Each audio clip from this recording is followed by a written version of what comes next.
Kita lihat bagaimana Tuhan berbicara melalui perkataannya, melalui firman-Nya. Ibrani 9 ayat 27.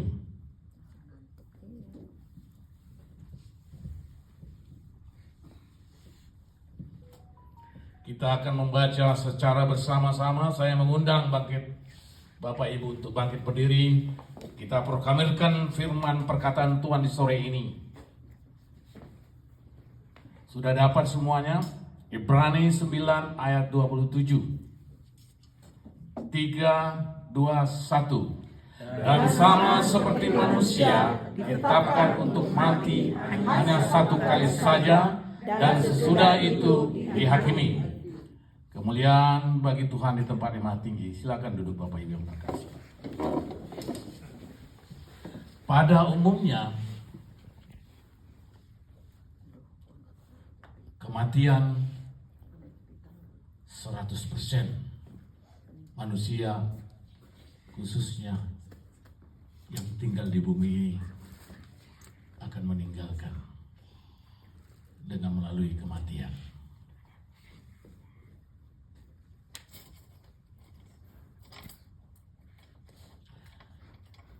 Betul, Alkitab mencatat ada beberapa terkecuali istimewa, seperti Lazarus,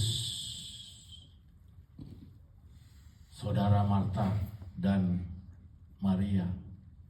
Setelah 4 hari meninggal, Tuhan datang dan bangkitkan kembali dia hidup kembali.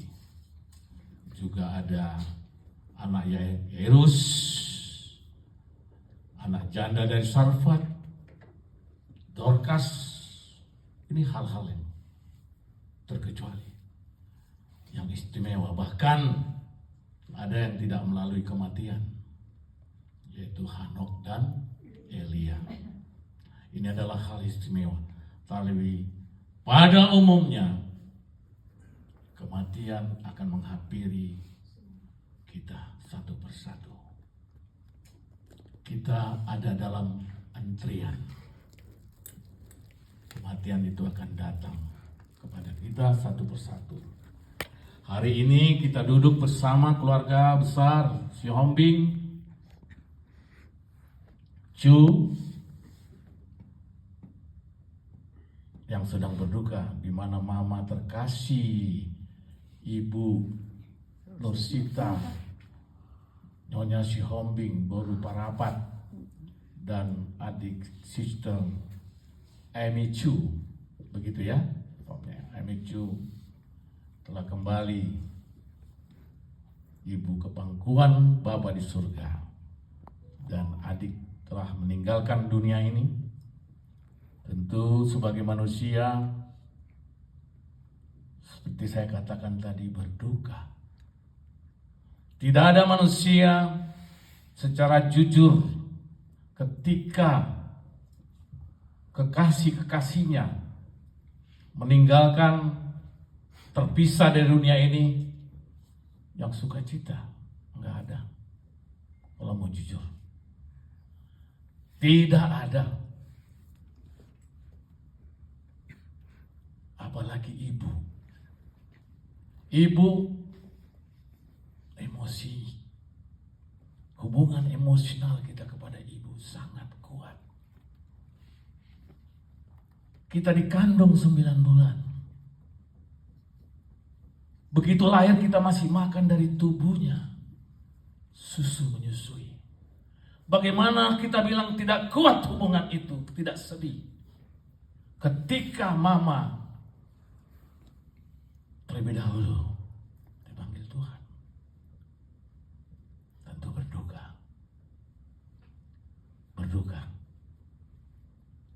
Kita nggak bisa lagi ngobrol, nggak bisa lagi telepon walaupun jarak Amerika, nggak bisa lagi bercanda, bercengkrama, berduka. Dan kita di sini berempati, bersedih, berduka karena kehilangan orang-orang dikasihi, terpisah sementara karena mama telah berpulang. Tentu kabar ini membuat kita duka cita, khususnya saudara kita Nanda, Juwita, dan Pak Hendro yang telah didahului oleh saudara-saudaranya atau mamanya.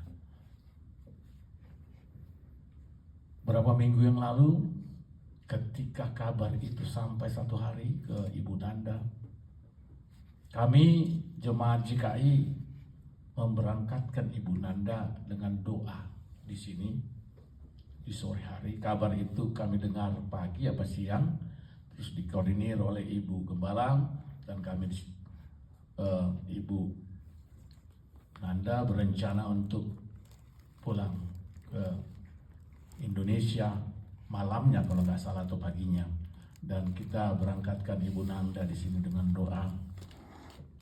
Beliau sangat emosional dan duka yang paling dalam, nangisnya begitu dalam sekali sampai saya bingung mau berbuat apa-apa di situ. Untung ada beberapa ibu yang bisa menenangkan, mendamaikan. Ibu Nanda nangis, dan itu wajar, dan Alkitabiah. Coba tampilkan Yohanes 11 ayat 3 kalau nggak salah. Ayat 3 terutama dulu. Saya katakan satu-satu. Ada? Nggak ada?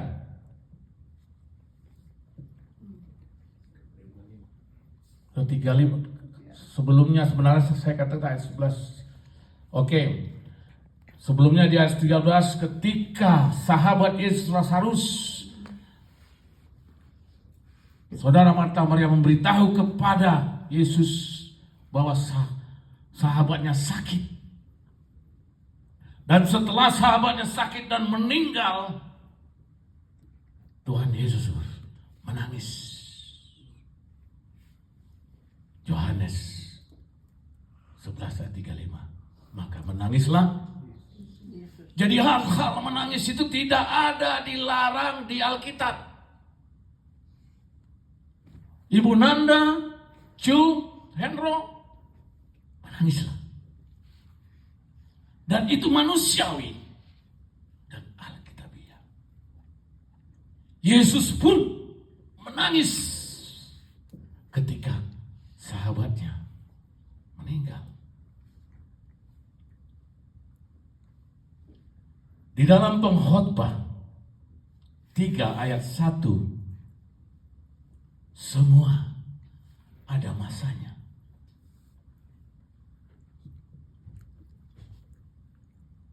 Untuk segala sesuatu ada masanya.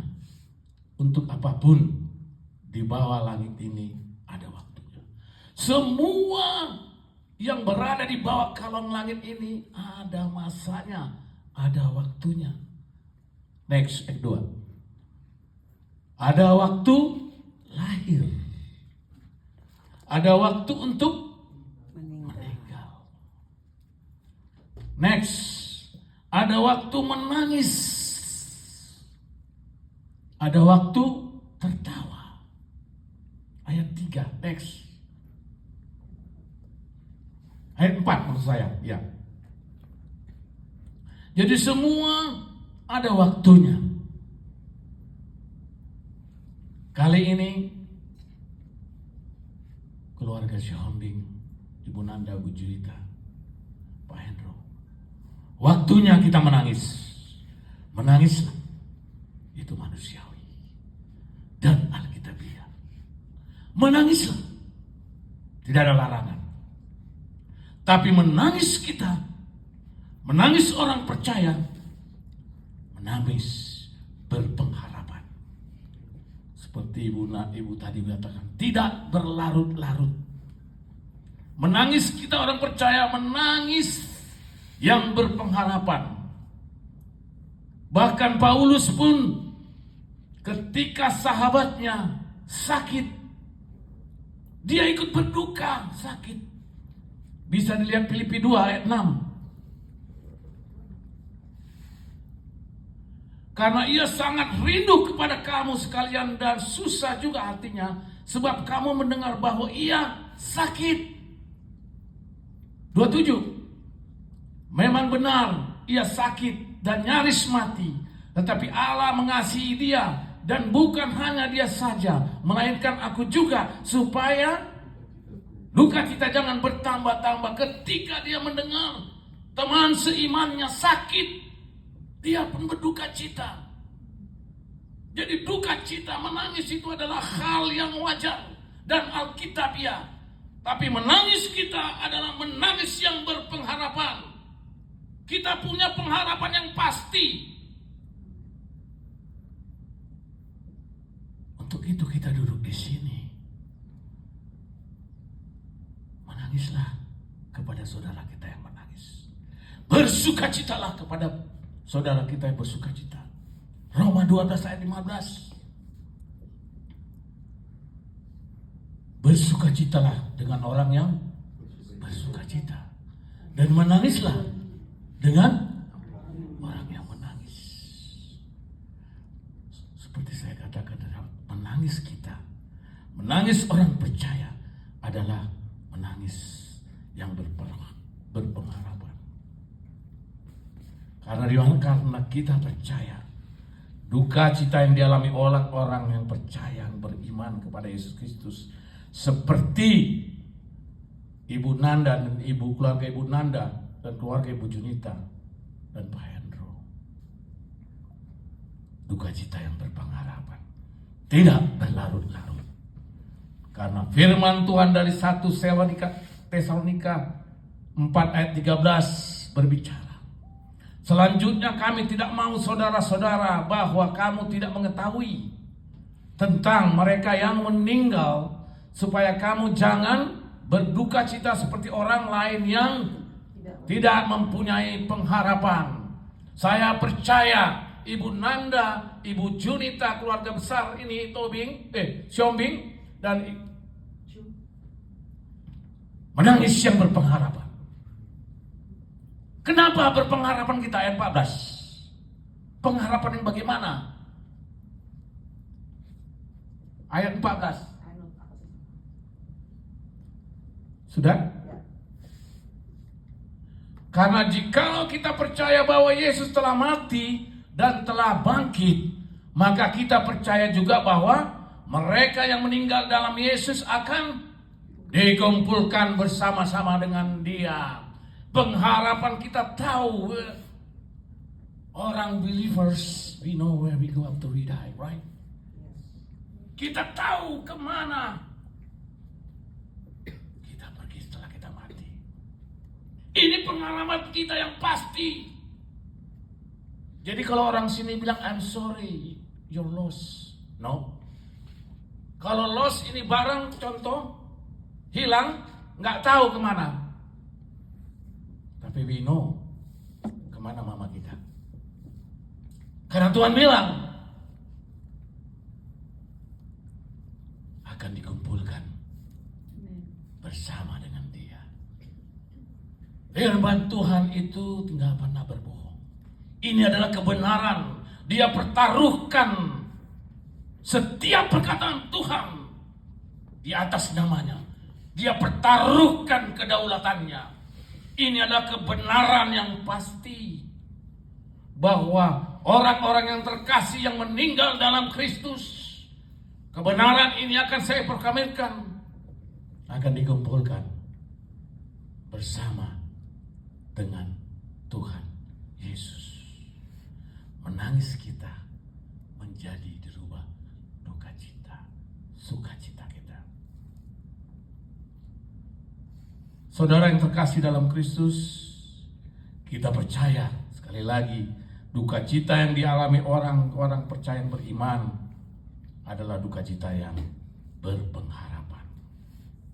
Betul, ibu, mama yang terkasih gak sempurna.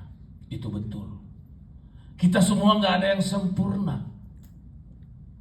Tapi ketika kita meninggal dalam Kristus, Tuhan yang sempurnakan. Maka itu Dia kumpulkan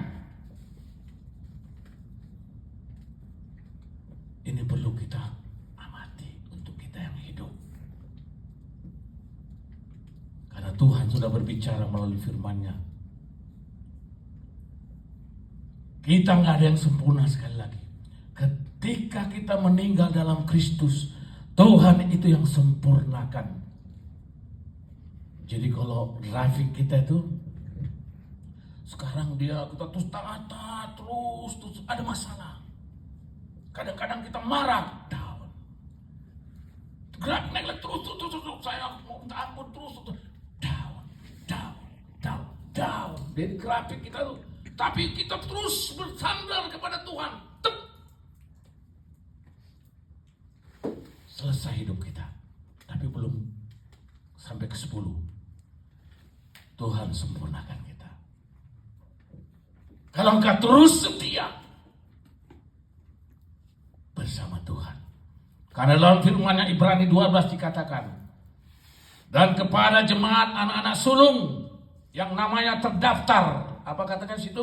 Di surga, dan kepada Allah yang menghakimi semua orang, dan kepada roh orang-orang benar yang telah menjadi sempurna. Dialah yang menyempurnakan kita yang tidak sempurna. Ketika kita terus berada di dalam Kristus. Mungkin kita terjatuh tapi terus perbaikin diri. Kita selesai. Tuhan sempurnakan. Dan kita dikumpulkan bersama Dia. Saudara yang dikasihi Kristus, kalau ada pertanyaan, mana yang lebih baik, kita pergi ke rumah duka atau pergi ke pesta? Rumah duka. Karena kita bisa belajar dari ibadah penghiburan bagi orang-orang berduka cita. Ya, hal ini sangat baik karena di situ ada pesan yang sangat penting. Di setiap ibadah duka ada pesan bagi kita yang hidup. Ada pesan yang penting bagi kita hidup. Bisa kita lihat Pengkhotbah 7 ayat 1. Pergi ke rumah duka lebih baik daripada pergi ke rumah pesta. Karena di rumah dukalah kesudahan setiap manusia. Hendaknya orang memperhatikannya. Begitu kita selesai sudah.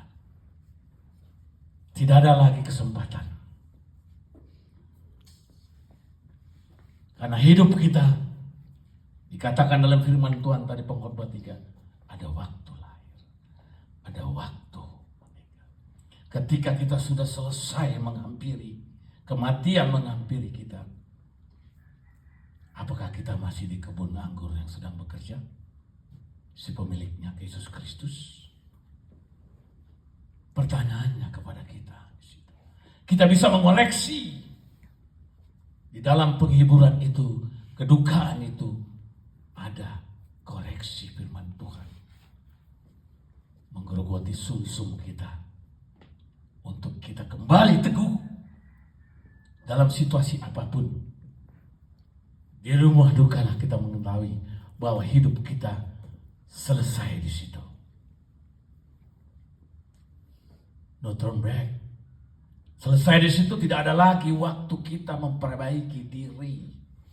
Sebagaimana orang kaya dan orang miskin itu ketika dua-dua sudah pergi meninggalkan dunia ini. Satu ada di pangkuan Bapa, satu lagi sedang kehausan karena kepanasan. Untuk bisa meminta, teteskanlah air itu. Dia meminta kepada seseorang yang telah di pangkuan Abraham, yang menggambarkan bagaimana dia setia ketika di dunia ini. Dia mengalami sukacita yang luar biasa. Dan dijawab, antara Anda dan kami sudah ada jurang. Saya nggak bisa ke situ lagi dan Anda nggak bisa ke sini. That's it. This is done. You done.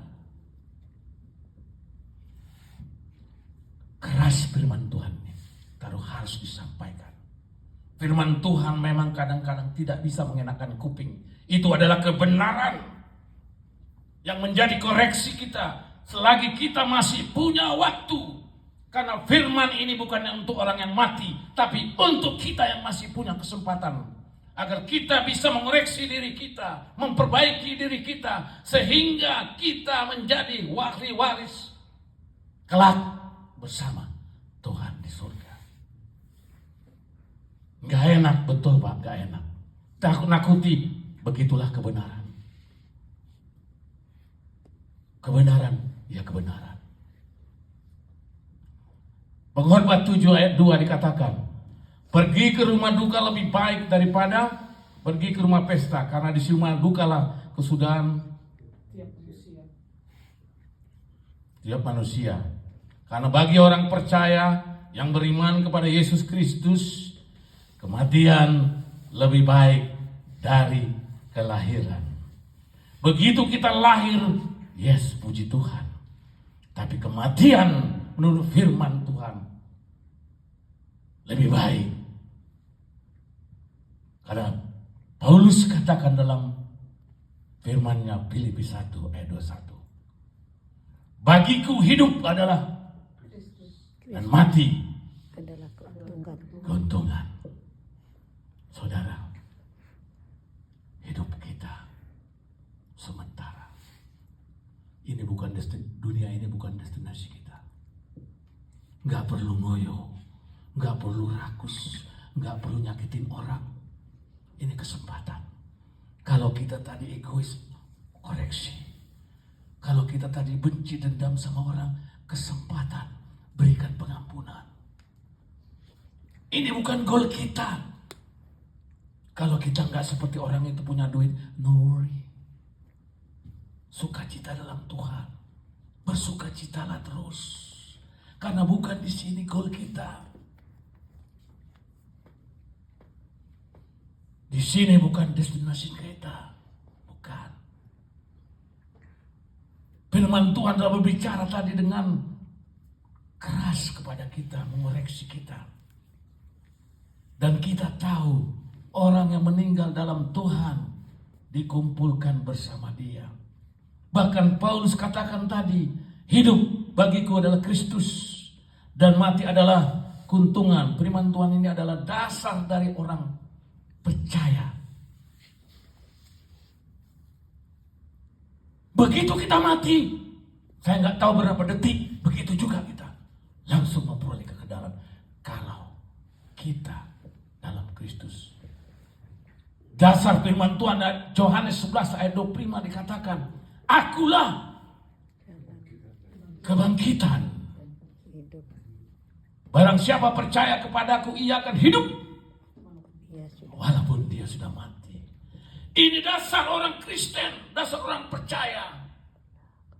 Kita akan hidup kekal bersama Kristus ketika kita setia. Paulus makanya mengatakan itu. Bagiku hidup adalah Kristus, mati adalah keuntungan. Karena tahu di balik kematian, I know where I go. Bapak Ibu yang terkasih, pertanyaan ini kepada kita sebagai penutup. Sekali lagi, 100% dari statistik kematian akan menghampiri kita, menghampiri Anda satu-satu dan saya. Saya nggak tahu kapan, tapi itu pasti. Siapkah kita? Siapkah kita seperti Ibu Nanda, Ibu Juwita, yang mereka terus hidup dalam Tuhan, tidak kenal lelah, bahkan sampai di tempat tidur sakitnya tadi masih bisa Marta melayani terus.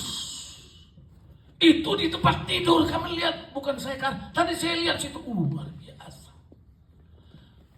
Apakah Tuhan saya mampu begini, Bapak? Pertanyaan itu, kesaksian itu menjadi koreksi bagi kita. Bahkan dia tahu kalau nanti saya mati, itu artinya tadi bahasa Batak. Iya. Kalian nyanyi ya seperti ini, karena saya tahu saya ke surga dengan sukacita. Luar biasa Bapak Ibu. Itu Roh Kudus berbicara melalui Ibu Jananda, Inang, Nursita, Boru, Parapat, Nyonya Siombing. Berbicara kepada kita semua yang dituntun oleh Roh Kudus. Biar kita capek, nggak apa-apa. Terus dan terus.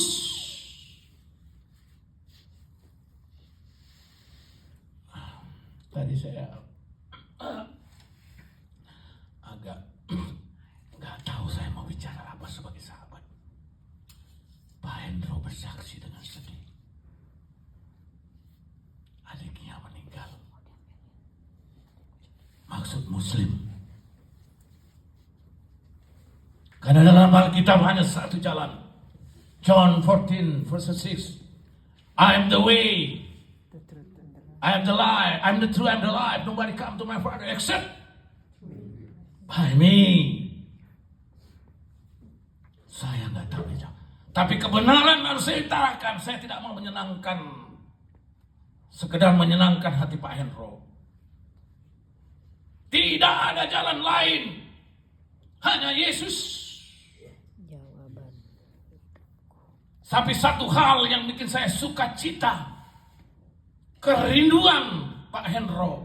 Bagaimana merenggut kemanakan-kemanakan itu untuk kembali kepada Kristus. Ini adalah buah pertobatan yang sejati. Dia tidak memikirkan hanya dirinya sendiri, tapi memikirkan orang lain. Penginjilan dimulai dari Yerusalem, yaitu sel yang utama, keluarga kita. Jangan bicara jauh-jauh.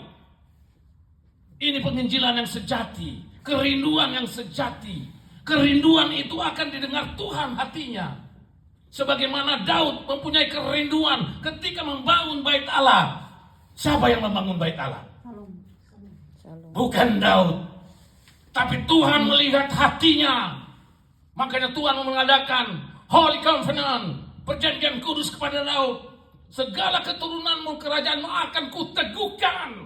Sampai sekarang terbukti omongan Tuhan. Keamanan, sistem keamanan dunia, sistem perbankan dunia, keturunan Daud yang di Israel sana yang pegang. Seluruh kompresor yang kita pegang handphone, bayar royalti kepada mereka. Negara yang terkaya sebenarnya negara Israel, Yahudi. Kalau Anda baca buku yang sebenarnya, sistem mereka pegang semua. Artinya apa? Perjanjian kudus Tuhan gak pernah berbohong. Hati kita didengar Tuhan. Hatimu Mbak Hendro luar biasa. Itu yang saya bikin suka cita. Hati seorang penginjil dimulai. Padahal beliau ini orang yang baru bertobat. Tapi punya kerinduan. Bagaimana mendapatkan kemanakannya kembali. Karena dia tahu jalan keselamatan itu hanya Yesus. Pak Hendro dan kita semua, yuk mari kita setia. Mari kita terus perbaiki diri kita. Pak Hendro teruslah setia. Perbaiki diri kita mas terus. Mari kita kikis diri kita yang tidak kehendak Tuhan. Kita buang sampah-sampah dari diri kita. Sehingga kita bisa menjadi saksi. Layani Tuhan terus dengan waktu yang tidak waktu. Karena dalam Wahyu 14 ayat 13 katakan. Dan aku mendengar suara dari sorga berkata. Tuliskan. Berbahagialah orang yang mati. Yang mati dalam Tuhan sejak sekarang ini. Maksudnya sejak sekarang. Sejak kita mati. Sungguh kata Roh. Supaya mereka boleh beristirahat dari jerih lelah mereka. Karena segala perbuatan mereka akan menyertai mereka. Istirahat itu indah. Kalau boleh saya ilustrasikan. Ketika kita sudah kerja capek-capek. Pulang ke rumah habis makan. Tidur nyenyak. Istirahat yang berkualitas. Kita akan mengalami. Yuk. Mari terus kita bekerja. Di ladang Tuhan. Bekerja. Di ladang Tuhan. Dan nanti kita akan beristirahat yang berkualitas bersama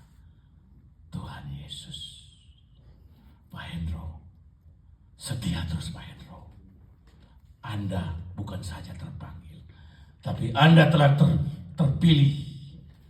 Saya sebagai gembala hamba Tuhan, saya bisa melihat perubahan dari Pak Hendro yang tadinya nggak mengenal Yesus, luar biasa dahsyat. Betul, kita manusia nggak bisa nunjuk kamu ini nggak seperti Tuhan.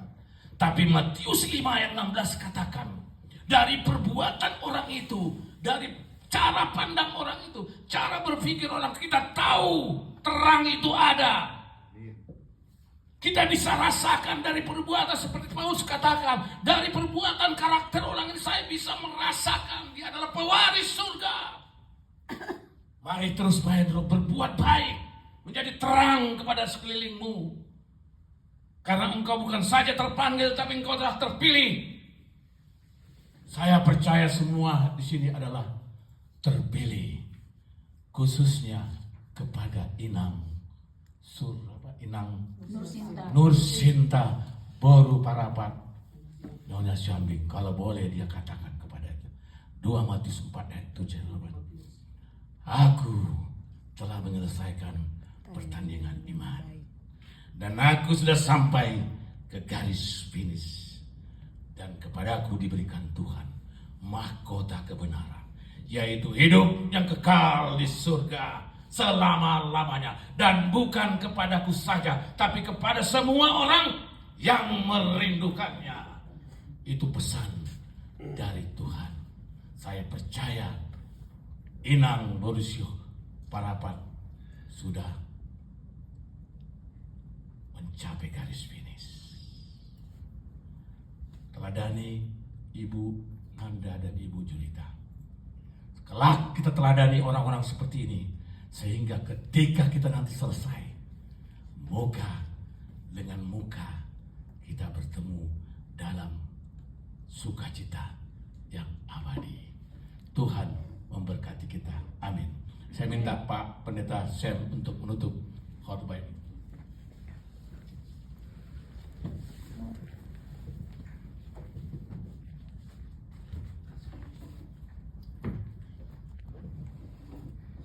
Baik, boleh saya minta kita bangkit berdiri.